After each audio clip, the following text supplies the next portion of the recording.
terbelit. Kehidupan rakyat makin tersepit. Tidak ada yang baru dan tidak ada apa yang kita lihat. Yang ada seolah-olah kita Malaysia baru menjual tanah air. Kita sudah jual air, kita jual tanah, kita jual ruang angkasa, kita jual ruang media sosial kita jual rumah murah kepada orang luar. Ini namanya itu Pertua jual tanah air. Jual tanah air ini bermakna orang pengkhianat, orang yang tidak amanah. Jadi bagaimana kita menggelarkan Malaysia baru, kerja kita menjual. Nak bayar hutang meningkat. Pokok Sena pun tahu. Kalau hutang menurun daripada 686 turun pergi 300, bermakna ada hutang dibayar. Harta yang dijual ini itu Pertua, harta perniagaan yang berlipat kali untung ganda. Selcom milik senjata sudah dijual kepada Jepun. Bayangkan bagaimana kalau Jepun ingin menceroboh, menobrosi kita punya sistem keselamatan. Mudah ya, sebab dia sudah di dalam. Rasa saya Menteri Pertanian pun sedar perkara ini boleh berlaku. Jadi kenapa kita buka ruang lingkup yang luas ini kepada orang luar? Kenapa kita tidak berbicara? Mana wakil rakyat daripada Sabah? Tidak berbicara. Tadi saya perbetulkan Libaran, dia kata 92 bilion untuk peruntukan Sabah. Mana ada 92 bilion? Tuh, kita bertangan. Kita ambil fakta yang telah diberikan. Tak betul fakta. Yang jelas cuma 5 bilion. Itu pun baru berapa peratus yang Muhammad Libaran. Projek pun belum buat. Yang 2019 pun belum buat. PRK sedakan. Menteri Keuangan. Bapak dia ni. Indra Iskandar Putri. Berkempen berjanji. PRK sedakan menang, kita akan wujudkan jawatan kuasa pembangunan sedakan. Dan kita lantik calon kita kalau menang, ahli parlimen sedakan. Lepas itu nama dia pun tak ada, diganti orang lain. Saya mau tanya Menteri Keuangan, berapa peruntukan untuk pembangunan sedakan? Kalau ada, kalau tidak ada, kenapa buat janji lagi? Janji manifesto belum jelas, janji lagi. PRK Tanjung Piai ini saya tidak tahu apa lagi janji dia. Mungkin bergunung-gunung lagi janji. Timbalan menteri sedar ini, jangan buat janji timbalan menteri, salah dari si hukum. Takut kita dikutuk oleh Allah. Jadi oleh kerana itu kerajaan harus fokus, harus menitik berat keperitan hidup rakyat. Harga barang meningkat naik, kehidupan rakyat menurun. Rumah yang dijanji dalam manifesto berapa sudah kena buat untuk rakyat miskin? Ini kita jual rumah 600,000 kepada orang luar. Akhirnya negara kita ini akan dipenuhi oleh orang luar. Oleh bukan semualah, dari Iraq boleh datang, dari Iran boleh datang, dari Filipina boleh datang. Jadi rasa saya perbuatan menjual rumah murah ini untuk seluruh ini jual negara. Kepada ahli pokok Sena, buatlah bantahan. Sebab ini jual negara, jangan jual negara kita. Kalau dijual negara yang kecil-kecil ini, habislah kita semua. Tak tahu kita mana ada negara lain. Ribut taupan kah, tsunami kah, kita hidup mati kita di negara kita ini. Kita tidak boleh mana-mana. Jadi apa yang kita tidak bimbang kalau perkara ini berlarutan. Ada lagi, sekarang ini berleluasa mereka yang sakit mental. Banyak. Saya sempatlah buat survei tahun 18, 17, 19, bagaimana? Saya mau tanya kerajaan berapa peningkatan mereka yang kena sakit mental. Di kalangan anak-anak muda memang ramai yang sakit mental. Saya tanya kenapa? Dia kata, YB, hidup kami tertekan. Kami masih bermimpi-mimpi, janji manis, perkataan harapan. Manifesto dia yaitu memberi pendidikan percuma, PTPTN percuma. Kami ada 4 orang adik-beradik, utang kami 180,000. Jadi kenapa kami tidak sokong perkataan harapan? Sebab kami ingat hutang kami terjamin. Rupa-rupanya kami ditipu lagi. Pukul senda berguling-guling di jalan raya pasal PTPTN, master strategi, NBOS master RPG, saya tidak tahu mana. Dulu sini. Dialah sana sini berucap, dialah pakar PTPTN, dialah pakar menurunkan harga barang, RPG lah pakar menurunkan harga minyak, dialah pakar menurunkan tol. Sekarang ini diam, sunyi dan sepi, macam dilanda ribut taupan. Tidak tahu mana saudara RPG saya ini. Saya harap dia akan timbul, dia akan keluar dengan strategi dia. Bantulah kerajaan Pakatan Harapan turun harga barang, turun harga minyak, hapus tol, hapus PTPTN. Jangan bagi subsidi sana diincit-incit, dirinjit-rinjit. Kalau macam ini tidak ada halat tuju. Saya menanti juga halat tuju Kementerian Pertanian. Sebab kita mau tidak mau, suka tidak suka, kita terlalu bergantung dengan ekspor makanan mentah di seluruh dunia. Baru-baru ini India telah membatalkan pula suplai bawang merah, bawang besar. Jadi ke arah mana kita? Ke Thailand? Coba siapa mau dengar daripada Menteri Pertanian, Industri Asas Tani. Bagaimana halat tuju industri asas tani kita ini. Kita harus belajar. Di Eropah, Taiwan ini negara pulau kecil, tapi dia boleh menghasilkan pertanian yang berkualiti tinggi.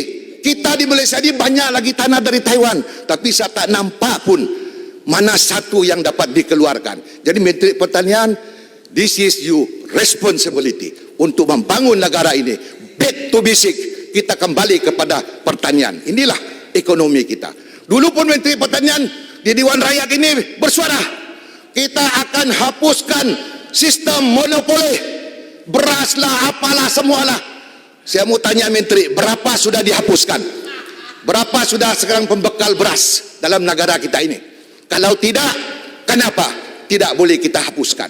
Dulu saya duduk sana pun, saya tidak sokong kerajaan. Saya kata monopoli tidak boleh dijalankan, kita harus hapuskan. Saya berdiri sana, saya bukan macam kawan yang lain seolah-olah penyokong kerajaan. Salah pun sokong, saya tidak. Saya lah pembangkang dalam Barisan Nasional. Sebab saya mana tidak betul untuk rakyat, saya belasah. Bunyi macam nak lompat ya. Lompat tidak. Sebab prinsip saya dari dulu tidak boleh lompat. Buat apa lompat?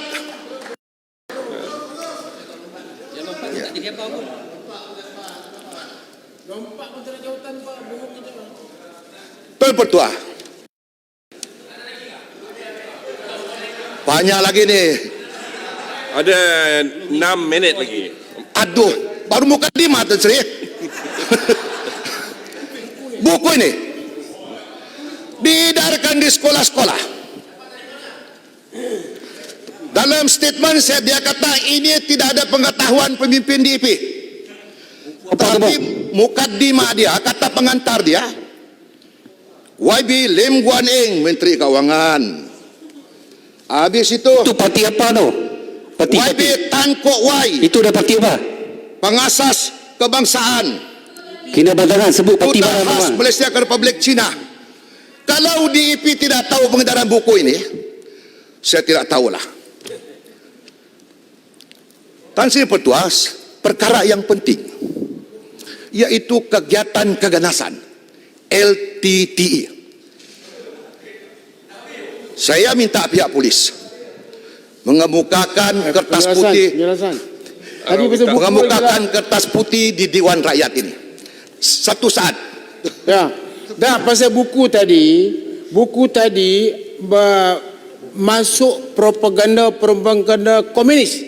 Jadi orang yang memberi pelindungan kepada buku tersebut juga adalah pengikut ajaran komunis. Apakah yang Muhammad setuju bahawa DAP sebenarnya mengagungi Yang bawa marau. pemikiran komunis? Tak payahlah. Jangan gunakan kenyataan komunis. Saya itu. hari ini ialah pembela kaum India, bukan orang-orang ahli parlimen sana.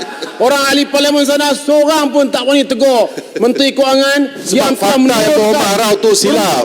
Fakta tu silap. Orang India telah diturunkan peruntukan daripada 50 ke 30. Tolong dua orang jangan tolong banjir masa saya.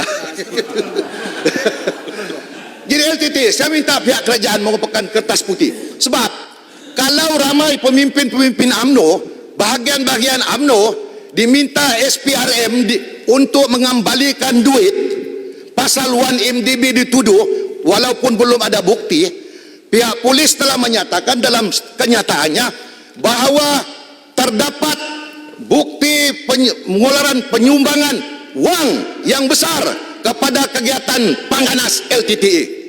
Dalam Akta Pertubuhan Parti 1996, mana-mana pertubuhan yang terlibat dan terbabit menyokong keganasan, maka pertubuhan itu boleh diharamkan. Saya ingin bertanya, Kinabatangan. Minta penjelasan. adakah kerajaan bercadang, Kementerian Dalam Negeri bercadang untuk membubarkan parti DAP sebab terlibat dengan apa ini keganasan? Saya rasa di luar tadi tajuk peraturan Dewan. Saya mohon Kinabatangan tarik balik. Itu dah lebih lah. Itu Peraturan jam sampah luar tadi tajuk. Tadi tajuk. Saya akan dengar peraturan syarat. Silakan. Sila baca peraturan berapa? Sila baca. Okey, kita dengar peraturan berapa? Kita dengar. Okey. Duduklah Tanjung Karang. Dah lama duduk dalam Dewan. Baca. Duduk. Duduk. Baca. Duduk. Ya. Baca lah. Tan Sri Yang Di-Pertua. Peraturan 36.6. Seseorang ahli tidak boleh mengeluarkan sanggahan jahat ke atas siapa-siapa ahli lain. Bagi saya Itu bodoh. Mana saya Dengar dulu. Ya, silakan. Duduk. Peraturan tak faham. Nak mencelah tak faham. Kalau tak tahu dulu.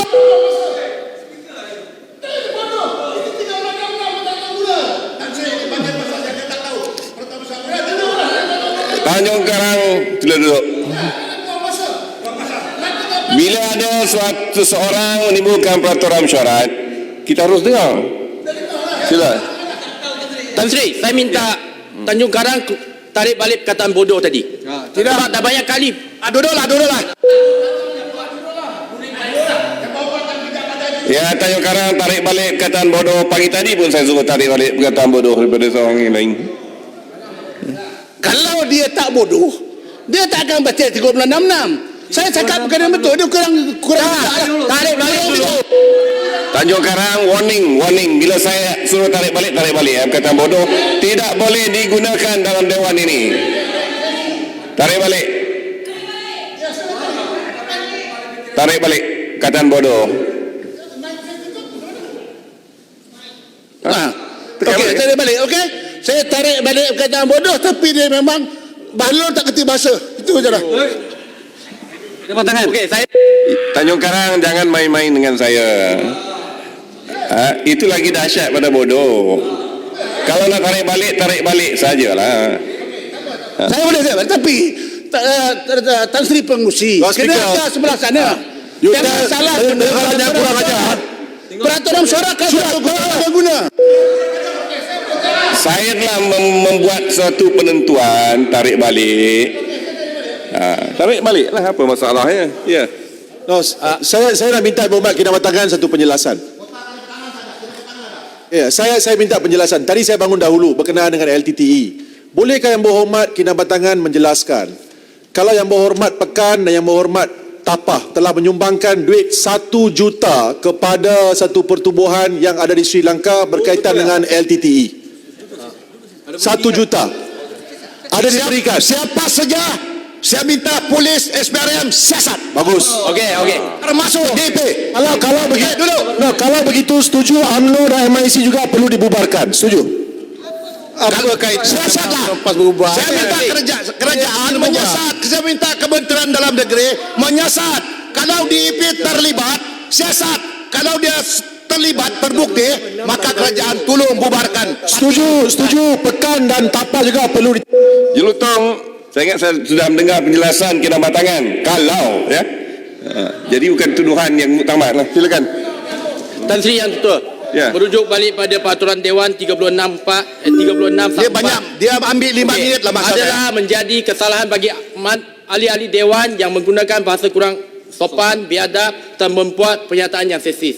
Tadi Yang Berhormat Kinabatangan mengatakan bahawa DAP terlibat dengan anasir komunis. Saya rasa ini satu tuduhan dia, satu tomahan tidak berdasarkan fakta tetapi sengaja untuk memburukkan nama baik DAP. Saya mohon Yang Berhormat Kinabatangan supaya tarik balik. Sebab saya rasa bahasan Saya jawab. di peringkat dasar ni tak ada kaitan. Tak payahlah ambil ucapan. Tak payah ambil pasal saya Muhammad duduk. Tak payah ambil. Saya sudah buat. Apa pendirian Kinabatangan? Tan Sri, jelas saya cakap, sekiranya pihak polis ada bukti bahawa DAP terlibat, maka ambil tindakan. Itu saya cakap, kalau UMNO terlibat pun ambil. Tak, tadi buat tuduhan. Bukan sekarang tuduhan. dah putar dah. Dah putar belik. Jangan putar belik. Tak apa. Kalau kita lihat answer nanti, ia tidak merupakan suatu tuduhan ya. Bukan tuduhan. Bukan. Minta pihak polis siasat. Kalau sebab kenyataan pihak polis menyatakan terlibat. Muhammad, Dan saya juga ingin mempersoal kepada polis. Siapa P. Ramasama ini? Besar sangat kan dia? Dia cabar polis. Tangkaplah dia kalau dia terlibat. Jangan dia jadi ketua LTTE di Malaysia pula. saya minta Muhammad tarik balik lah. Setuju. Jangan tuduh beliau. Yang Muhammad, beliau taruh di Dewan. Kalau Masa dah tamat. Dan saya bertuah banyak mereka ambil masa saya. Kalaupun jelutong terlibat itu bertuah, tangkap. Ya, setuju. Jangan beriba. Sebab prevention is better than cure. Jadi kalau sudah pangganas semua ada dalam Dewan Rakyat ini, kita kena bawa pistol dalam Dewan sudah. Kita bimbang keselamatan kita tidak terjamin. Jangan sampai pada tahap itu. Jangan sampai ke tahap itu.